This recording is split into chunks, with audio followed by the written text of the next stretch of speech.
Hello, everybody. Welcome back. I am here today to talk about your Boston Red Sox. Now, they just got out of the All-Star break. Today, actually, as we speak, on the other side of this wall, I'm watching the Red Sox versus Yankees game. Series opener, first game after the break, and this isn't the biggest thing. Yesterday, the Boston Red Sox finally got the pitcher that we all wanted them to get. And I don't mean the specific pitcher, but we all wanted them to go get a pitcher. Everyone knew they needed that starting pitcher, and Dave Dombrowski addressed that need like he has addressed every single need that we have had. Now, if it surprised you that they went out and got a pitcher, Dave went out and got a pitcher, I don't know why it did. If you read my most recent Red Sox article, every single need that we have had since he got here, he has gone out and filled. Whether he filled it with the guy you wanted or not is a different argument. But he has gone out and filled the needs. We needed a starting pitcher. What did he do? He just went and got one. And I'm going to break it down for you. Drew Pomeranz, NL All-Star, one of the lowest ERAs in the league, currently sitting at 2.47. He has the best batting average against in the entire NL. Now he's in the AL, so I don't know if that is still currently the best, but it was in the NL. This guy's the real deal right now. The scary thing is not that we got him, because he's a great pitcher and he will help us tremendously right now. The scary part is what we gave up for him. It was a 1-1 swap. Drew Pomeranz for the number 14 prospect in Major League Baseball, Anderson Espinoza. Look, when I first heard about the trade, it was last night. I was on my way home from work, and I didn't know the trade had happened. I just heard the guy on the radio saying the Red Sox have 4 starting pitchers that are quality players, and I was like, what? No, we don't. At this time, I didn't know that they had made a trade. I was like, no, we don't. Like, am I forgetting someone? Porcello, Price, and Wright. Like, I don't know anyone else. Who else am I thinking of? And I'm supposed to be like this Red Sox superfan analyst, and I can't think of their 4th pitcher. And then I looked at my phone and I saw that they acquired Drew Pomeranz, but the people on this radio station, and it's not just them, I've looked elsewhere, and a lot of people do not like this trade for the Red Sox. I understand the argument against it, but I love this trade. Look, Anderson Espinoza, many scouts, and this is 100% true, many scouts believe he is going to win a Cy Young, at least one Cy Young. Like, he's that player, supposedly. He's 18 years old.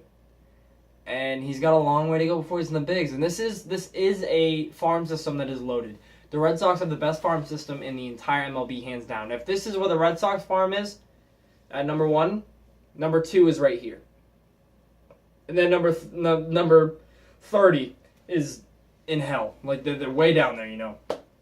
Now, with that being said, we don't have that many pitching prospects. So the fact that we just gave up, our best pitching prospects and one of our only pitching prospects is kind of scary, especially when he's supposed to be as good as Anderson Espinoza is supposed to be.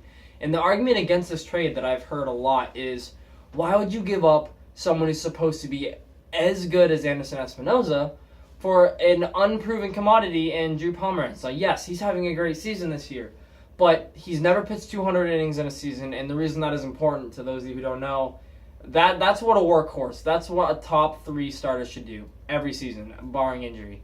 200 innings at least. That's the gold standard. So, and he's never done that.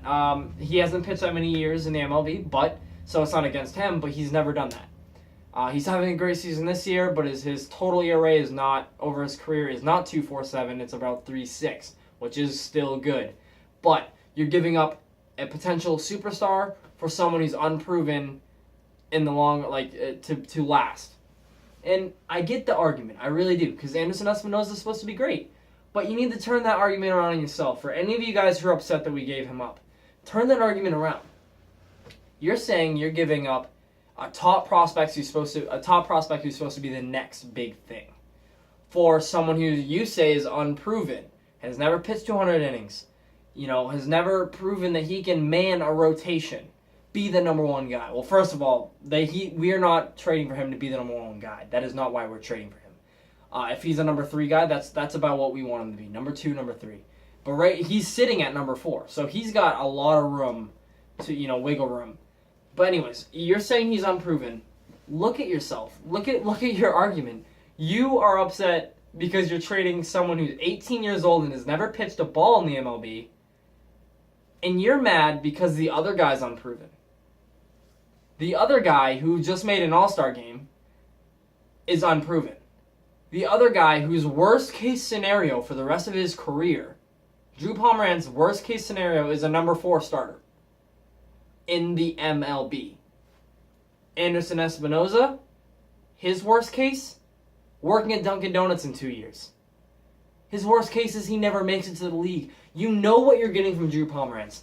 The high, the ceiling for him is a number 1 starter who is an all-star every season. The high for Anderson Espinoza is higher. That is no question. The ceiling is certainly higher for Anderson Espinoza. But the Red Sox are not the San Diego Padres. San Diego Padres are not going to win over the next 5 years. The Red Sox have a chance to win this season. What is someone like Anderson Espinoza going to do for you this season? This is Big Papi's last year, okay? Yeah, you trade him and you get someone who helps you win a chip.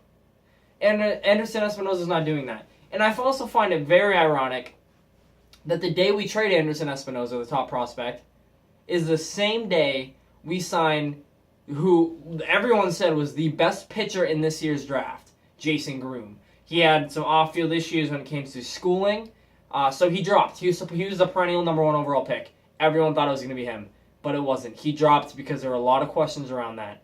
We drafted him at number 12, I want to say it was, or 9, something around there.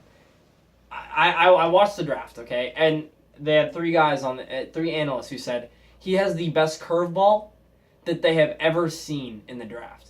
That is huge. And before the draft even started, Jason Groom, I was on Bleacher Report, and there was an article saying the next Clayton Kershaw is in this draft. And I was like, oh, I wonder who that is. Like, I'll click it. Jason Groom, high school pitcher. I was like, oh, that's cool. Like, he's from, the New England area. I was like, that's cool. Let's, look into this kid. What happens? He drops, and the Red Sox take him. We just signed him. We signed him yesterday, the same day we traded our top pitching prospect. So, look, I understand if you're afraid. But if you're saying Drew Pomeranz is unproven, I mean, come on. The worst case is he's in the bigs, and we need to win now. Anderson, no offense to him, is not helping us win. Another thing to look at is, look, the Red Sox, like I already told you guys, they have the best farm system, the best minor league prospects in the entire league. Bar none. No doubt. Hands down. No contest. Whatever you want to say, it's up here. It's astronomical. I don't even know where to start. You have Yoan Moncada. He is drawing, New York Yankees Robinson Cano. Rafael Devers. I've seen a couple scouts say, and I swear, I wish I was kidding. Actually, I don't. I'm so happy. I saw a couple of scouts say Manny Machado is a Rafael Devers type player. Rafael Devers is a Manny Machado type player, I should say. And now, Andrew Benintendi, we drafted him last year, college player. I think he went to Alabama or Arkansas, something like that, some SEC team. He's supposed to be up in the league this year. There's a potential that if a lot of people believe, and Rob Bradford, if you don't know who Rob Bradford is, he's like the head Red Sox journalist and editor in the Boston area. He believes that if the Red Sox make the playoffs, he will be called up. He's only in Double-A. The kid's like 22 years old. He's a youngin'. So look, they are rich, stupid rich when it comes to prospects.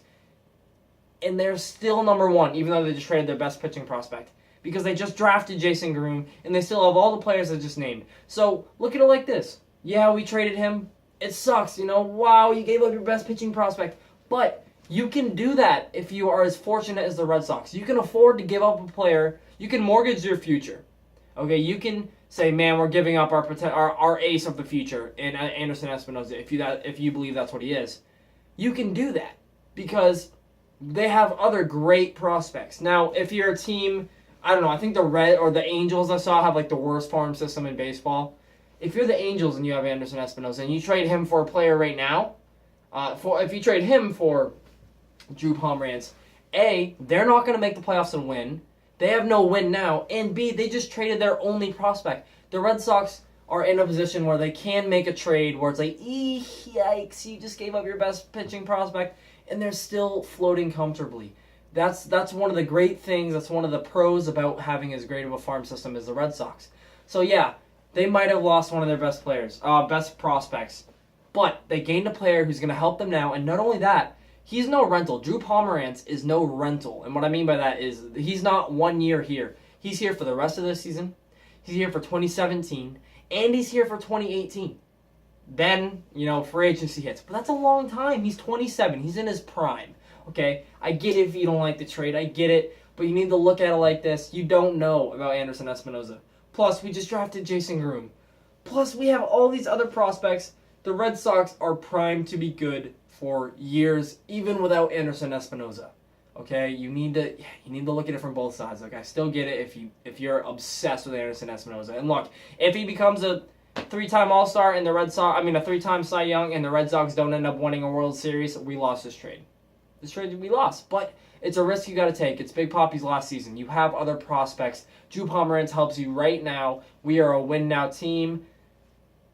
You gotta risk a little bit, and I think that's all this is. I don't think this is a big risk like everybody thinks it is. Let me know what you guys think. Have a great night, everybody.